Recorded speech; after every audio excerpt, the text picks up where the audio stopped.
In this video, I'm going to be building a Porsche GT3 RS from the Mustang Dark Horse set in LEGO. Let's go. Okay, so I got the instructions right here. Let's get into the build.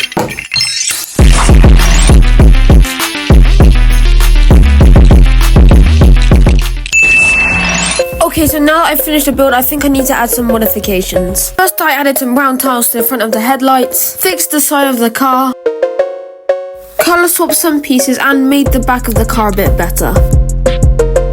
Now that the build's done, I'll show you some of my favourite parts of the model. First are the exhausts, which I made with some candles and some clips, the rear lights, which I made with some tooth plates and brackets, and the headlights, which I made with some bar pieces and round tiles. And finally the hood, which is made with some brackets and slopes. Overall, I think the build is pretty good and it turns out really well. Make sure to smash like and subscribe, and I'll see you in the next one.